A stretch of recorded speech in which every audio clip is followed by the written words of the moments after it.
For several subsequent days I saw little of Mr. Rochester. In the mornings he seemed much engaged with business, and, in the afternoon, gentlemen from Millcote or the neighborhood called, and sometimes stayed to dine with him. When his sprain was well enough to admit of horse exercise, he rode out a good deal, probably to return these visits, as he generally did not come back till late at night.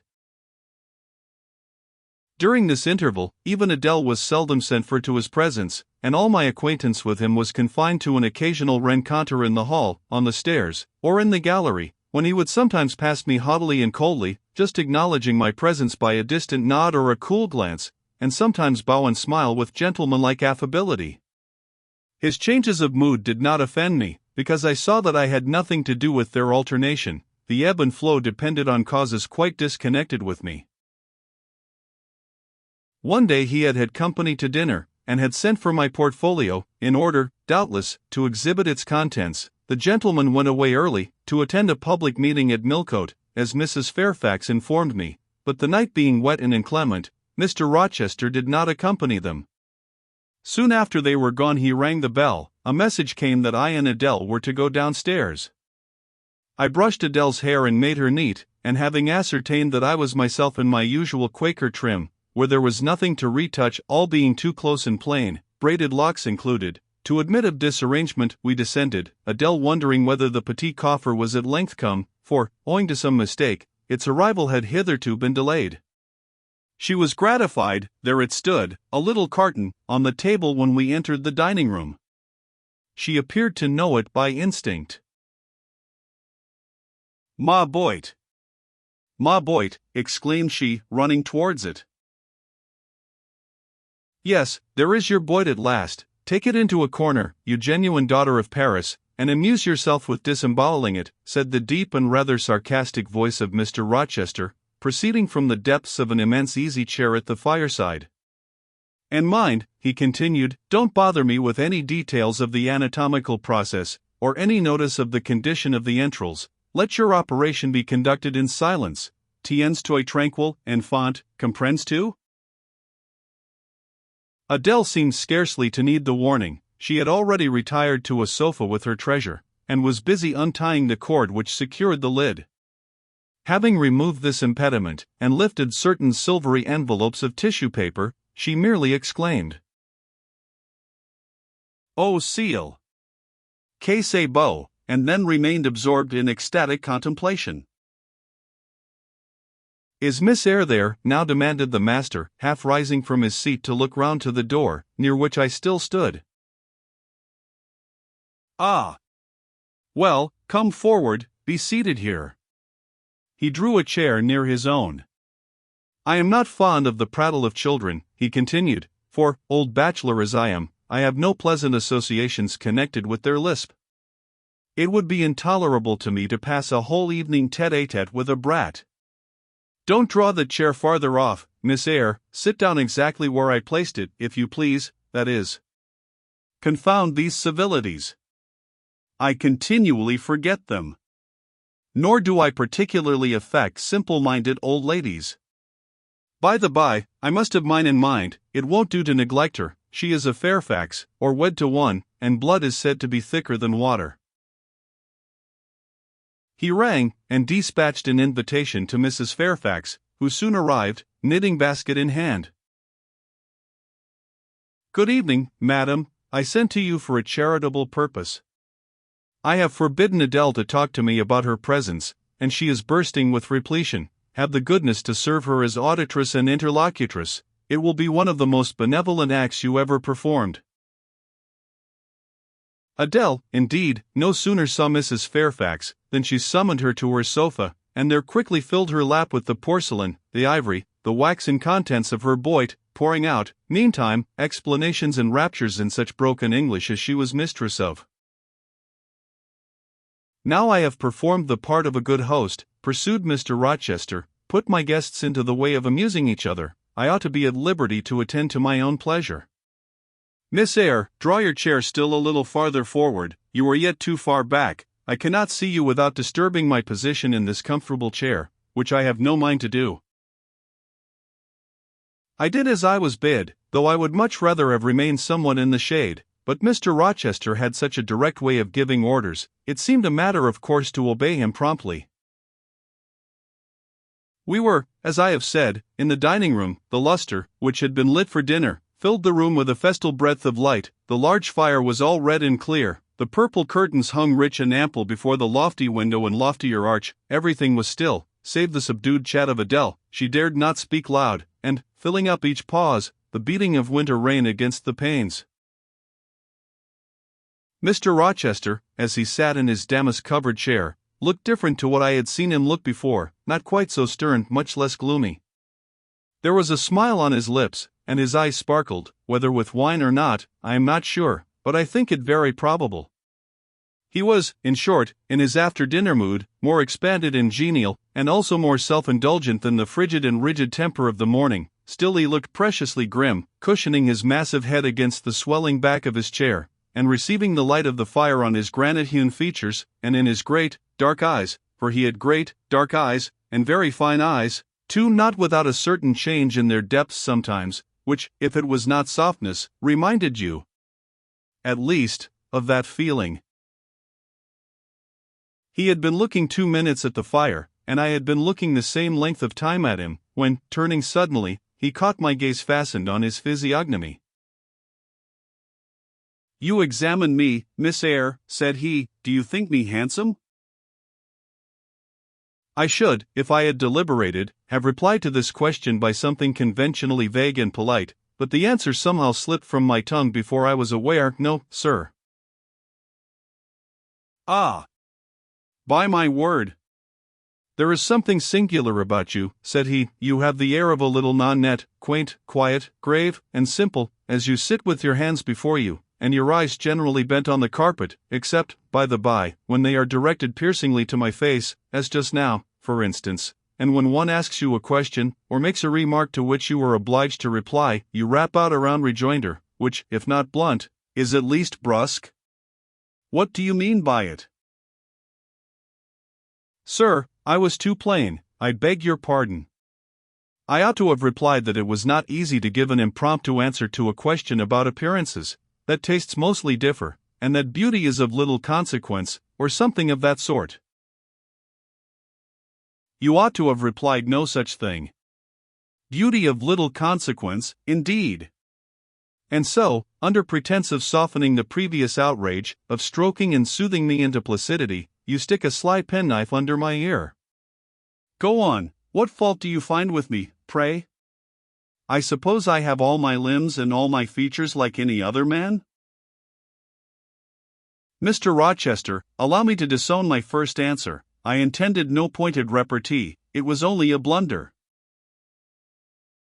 "Just so, I think so, and you shall be answerable for it.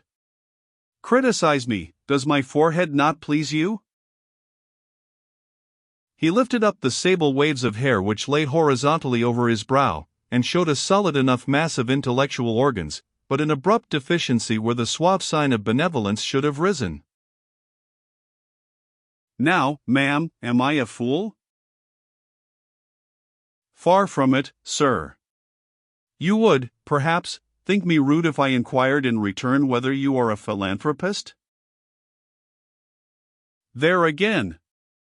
Another stick of the penknife, when she pretended to pat my head, and that is because I said I did not like the society of children and old women. Low be it spoken. "No, young lady, I am not a general philanthropist, but I bear a conscience," and he pointed to the prominences which are said to indicate that faculty, and which, fortunately for him, were sufficiently conspicuous, giving, indeed, a marked breadth to the upper part of his head, and, besides, I once had a kind of rude tenderness of heart. When I was as old as you, I was a feeling fellow enough, partial to the unfledged, unfostered, and unlucky, but fortune has knocked me about since. She has even kneaded me with her knuckles, and now I flatter myself I am hard and tough as an india-rubber ball, pervious, though, through a chink or two still, and with one sentient point in the middle of the lump. Yes, does that leave hope for me?" "Hope of what, sir?" "Of my final retransformation from india-rubber back to flesh?" Decidedly he has had too much wine, I thought, and I did not know what answer to make to his queer question. how could I tell whether he was capable of being retransformed? You looked very much puzzled, Miss Eyre, and though you are not pretty any more than I am handsome, yet a puzzled air becomes you. Besides, it is convenient, for it keeps those searching eyes of yours away from my physiognomy, and busies them with the worsted flowers of the rug, so puzzle on. Young lady, I am disposed to be gregarious and communicative tonight. With this announcement he rose from his chair, and stood, leaning his arm on the marble mantelpiece. In that attitude his shape was seen plainly as well as his face, his unusual breadth of chest, disproportionate almost to his length of limb. I am sure most people would have thought him an ugly man, yet there was so much unconscious pride in his port, so much ease in his demeanor, such a look of complete indifference to his own external appearance, so haughty a reliance on the power of other qualities, intrinsic or adventitious, to atone for the lack of mere personal attractiveness, that, in looking at him, one inevitably shared the indifference, and, even in a blind, imperfect sense, put faith in the confidence. I am disposed to be gregarious and communicative tonight, he repeated, and that is why I sent for you. The fire and the chandelier were not sufficient company for me, nor would Pilate have been, for none of these can talk.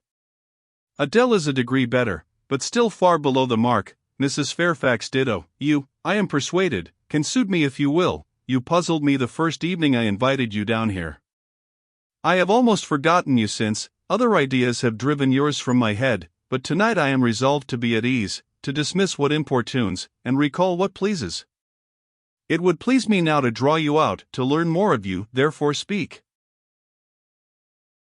Instead of speaking, I smiled, and not a very complacent or submissive smile either. Speak, he urged. What about, sir? Whatever you like. I leave both the choice of subject and the manner of treating it entirely to yourself. Accordingly I sat and said nothing. If he expects me to talk for the mere sake of talking and showing off, he will find he has addressed himself to the wrong person, I thought. You are dumb, Miss Eyre. I was dumb still. He bent his head a little towards me, and with a single hasty glance seemed to dive into my eyes. Stubborn, he said, and annoyed. Ah! It is consistent. I put my request in an absurd, almost insolent form. Miss Eyre, I beg your pardon. The fact is, once for all, I don't wish to treat you like an inferior, that is, correcting himself, I claim only such superiority as must result from 20 years' difference in age and a century's advance in experience. This is legitimate, itigens, as Adele would say, and it is by virtue of this superiority, and this alone, that I desire you to have the goodness to talk to me a little now, and divert my thoughts, which are galled with dwelling on one point, cankering as a rusty nail. He had deigned an explanation, almost an apology, and I did not feel insensible to his condescension, and would not seem so.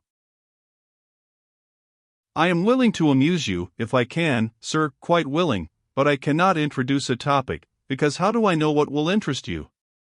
Ask me questions, and I will do my best to answer them.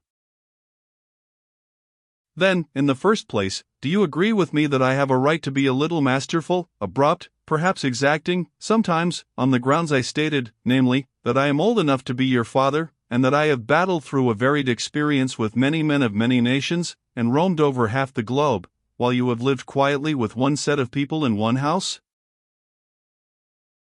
Do as you please, sir. That is no answer, or rather it is a very irritating, because a very evasive one. Reply clearly. I don't think, sir, you have a right to command me, merely because you are older than I, or because you have seen more of the world than I have. Your claim to superiority depends on the use you have made of your time and experience. Humph. Promptly spoken. But I won't allow that, seeing that it would never suit my case, as I have made an indifferent, not to say a bad, use of both advantages. Leaving superiority out of the question, then, you must still agree to receive my orders now and then, without being piqued or hurt by the tone of command. Will you? I smiled. I thought to myself, Mr. Rochester is peculiar, he seems to forget that he pays me £30 per annum for receiving his orders. The smile is very well, said he, catching instantly the passing expression, but speak too. I was thinking, sir, that very few masters would trouble themselves to inquire whether or not their paid subordinates were piqued and hurt by their orders. Paid subordinates? What? You are my paid subordinate, are you? Oh yes, I had forgotten the salary. Well then, on that mercenary ground, will you agree to let me hector a little? No, sir, not on that ground, but, on the ground that you did forget it, and that you care whether or not a dependent is comfortable in his dependency, I agree heartily. And will you consent to dispense with a great many conventional forms and phrases, without thinking that the omission arises from insolence? I am sure, sir, I should never mistake informality for insolence. One I rather like, the other nothing freeborn would submit to, even for a salary. Humbug! Most things freeborn will submit to anything for a salary, therefore, keep to yourself, and don't venture on generalities of which you are intensely ignorant. However, I mentally shake hands with you for your answer, despite its inaccuracy, and as much for the manner in which it was said, as for the substance of the speech. The manner was frank and sincere. One does not often see such a manner, no, on the contrary, affectation, or coldness, or stupid, coarse-minded misapprehension of one's meaning are the usual rewards of candor. Not 3 in 3,000 raw schoolgirl governesses would have answered me as you have just done. But I don't mean to flatter you. If you are cast in a different mold to the majority, it is no merit of yours, nature did it. And then, after all, I go too fast in my conclusions. For what I yet know, you may be no better than the rest, you may have intolerable defects to counterbalance your few good points. And so may you, I thought. I met his as the idea crossed my mind. He seemed to read the glance, answering as if its import had been spoken as well as imagined. Yes, you are right, said he. I have plenty of faults of my own, I know it, and I don't wish to palliate them, I assure you. God, what I need not be too severe about others. I have a past existence, a series of deeds, a color of life to contemplate within my own breast, which might well call my sneers and censures from my neighbors to myself. I started, or rather, for like other defaulters, I like to lay half the blame on ill fortune and adverse circumstances, was thrust onto a wrong tack at the age of 21, and have never recovered the right course since. But I might have been very different, I might have been as good as you, wiser, almost as stainless. I envy you your peace of mind, your clean conscience, your unpolluted memory. Little girl, a memory without blot or contamination must be an exquisite treasure, an inexhaustible source of pure refreshment, is it not? How was your memory when you were 18, sir? All right then, limpid, salubrious, no gush of bilge water had turned it to fetid puddle. I was your equal at 18, quite your equal. Nature meant me to be, on the whole, a good man, Miss Eyre, one of the better kind, and you see I am not so. You would say you don't see it, at least I flatter myself I read as much in your eye. Beware, by the by, what you express with that organ, I am quick at interpreting its language. Then take my word for it, I am not a villain. You are not to suppose that, not to attribute to me any such bad eminence, but, owing, I verily believe, rather to circumstances than to my natural bent, I am a trite commonplace sinner, hackneyed in all the poor petty dissipations with which the rich and worthless try to put on life. Do you wonder that I avow this to you?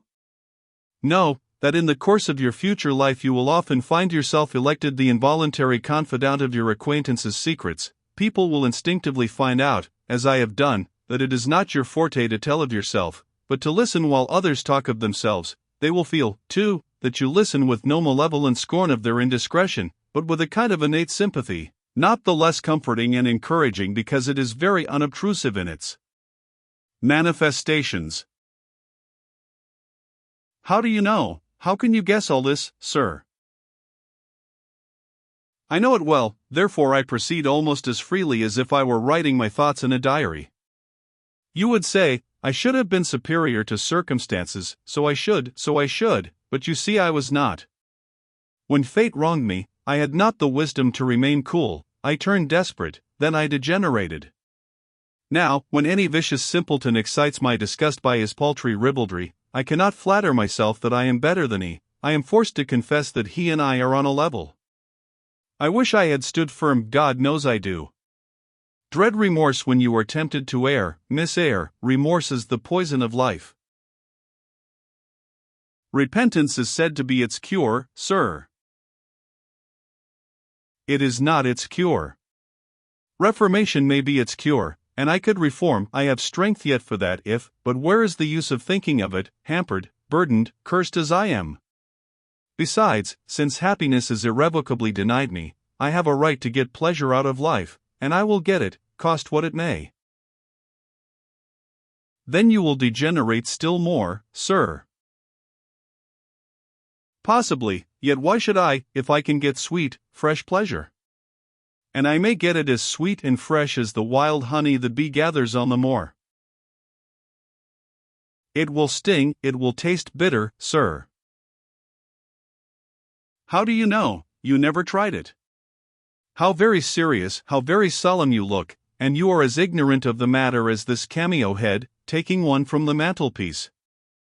You have no right to preach to me, you neophyte, that have not passed the porch of life, and are absolutely unacquainted with its mysteries.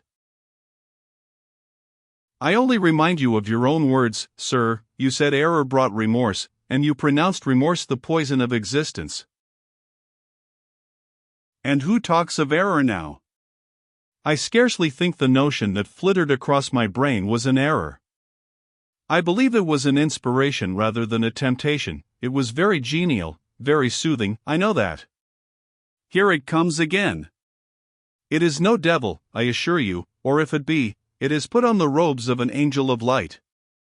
I think I must admit so fair a guest when it asks entrance to my heart. Distrust it, sir, it is not a true angel. Once more, how do you know? By what instinct do you pretend to distinguish between a fallen seraph of the abyss and a messenger from the eternal throne, between a guide and a seducer? I judged by your countenance, sir, which was troubled when you said the suggestion had returned upon you. I feel sure it will work you more misery if you listen to it. Not at all, it bears the most gracious message in the world. For the rest, you are not my conscience keeper, so don't make yourself uneasy. Here, come in, bonny wanderer. He said this as if he spoke to a vision, viewless to any eye but his own. Then, folding his arms, which he had half extended, on his chest, he seemed to enclose in their embrace the invisible being. Now, he continued, again addressing me, I have received the pilgrim, a disguised deity, as I verily believe. Already it has done me good. My heart was a sort of charnel, it will now be a shrine. To speak truth, sir, I don't understand you at all. I cannot keep up the conversation, because it has got out of my depth. Only one thing, I know, you said you were not as good as you should like to be, and that you regretted your own imperfection. One thing I can comprehend, you intimated that to have a sullied memory was a perpetual bane. It seems to me, that if you tried hard, you would in time find it possible to become what you yourself would approve, and that if from this day you began with resolution to correct your thoughts and actions, you would in a few years have laid up a new and stainless store of recollections, to which you might revert with pleasure. Justly thought, rightly said, Miss Eyre, and, at this moment, I am paving hell with energy. Sir? I am laying down good intentions, which I believe durable as flint. Certainly, my associates and pursuits shall be other than they have been. And better? And better, so much better as pure or is than foul dross. You seem to doubt me. I don't doubt myself. I know what my aim is, what my motives are, and at this moment I pass a law, unalterable as that of the Medes and Persians, that both are right. They cannot be, sir, if they require a new statute to legalize them. They are, Miss Eyre, though they absolutely require a new statute. Unheard of combinations of circumstances demand unheard of rules. That sounds a dangerous maxim, sir, because one can see at once that it is liable to abuse. Sententious sage. So it is, but I swear by my household gods not to abuse it.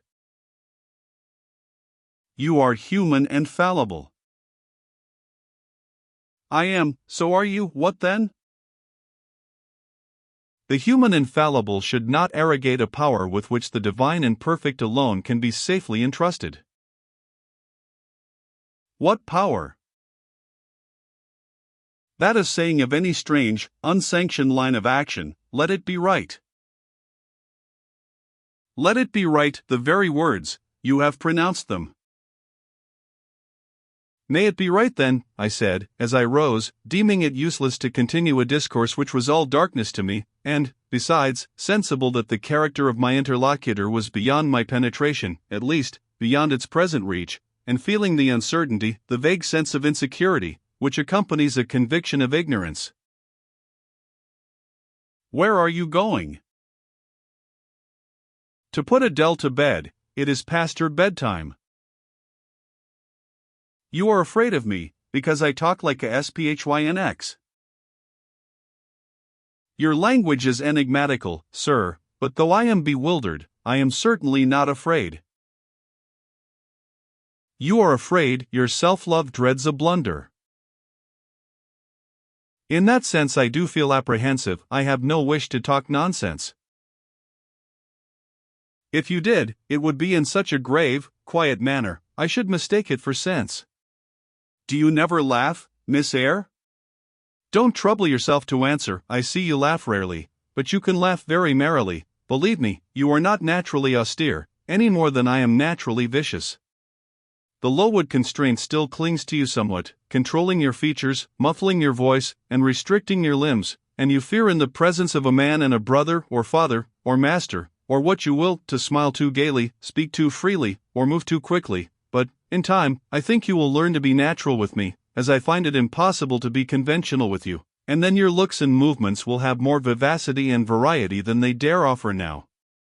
I see at intervals the glance of a curious sort of bird through the close-set bars of a cage, a vivid, restless, resolute captive is there. Were it but free, it would soar cloud-high. You are still bent on going? It has struck 9, sir. Never mind, wait a minute, Adele is not ready to go to bed yet. My position, Miss Eyre, with my back to the fire, and my face to the room, favors observation.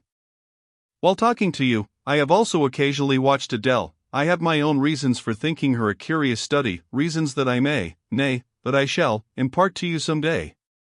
She pulled out of her box, about 10 minutes ago, a little pink silk frock. Rapture lit her face as she unfolded it. Coquetry runs in her blood, blends with her brains, and seasons the marrow of her bones. Il faut que j'lsa, cried she, it à l'instant même, and she rushed out of the room. She is now with Sophie, undergoing a robing process. In a few minutes she will re-enter, and I know what I shall see, a miniature of Céline Varens, as she used to appear on the boards at the rising of, but never mind that. However, my tenderest feelings are about to receive a shock, such as my presentiment. Stay now, to see whether it will be realized. Ere long, Adele's little foot was heard tripping across the hall. She entered, transformed as her guardian had predicted. A dress of rose-colored satin, very short, and as full in the skirt as it could be gathered, replaced the brown frock she had previously worn. A wreath of rosebuds circled her forehead, her feet were dressed in silk stockings and small white satin sandals. "Scek ma robe va bien," cried she, bounding forwards. "Etmes souliers? Etmes bas? Tennis, je crois que je vais danser." And spreading out her dress, she chassed across the room till, having reached Mr. Rochester, she wheeled lightly round before him on tiptoe, then dropped on one knee at his feet, exclaiming, "Monsieur, je vous remercie mille fois de votre bonté." Then rising, she added, "C'est comme cela que maman faisait, n'est-ce pas, monsieur?" "Precise ly," was the answer, and, comme cela, she charmed my English gold out of my British breeches pocket. I have been green, too, Miss Eyre, grass green, not a more vernal tint freshens you now than once freshened me. My spring is gone, however, but it has left me that French floweret on my hands, which, in some moods, I would fain be rid of. Not valuing now the root whence it sprang, having found that it was of a sort which nothing but gold dust could manure, I have but half a liking to the blossom, especially when it looks so artificial as just now. I keep it and rear it rather on the Roman Catholic principle of expiating numerous sins, great or small, by one good work. I'll explain all this some day. Good night.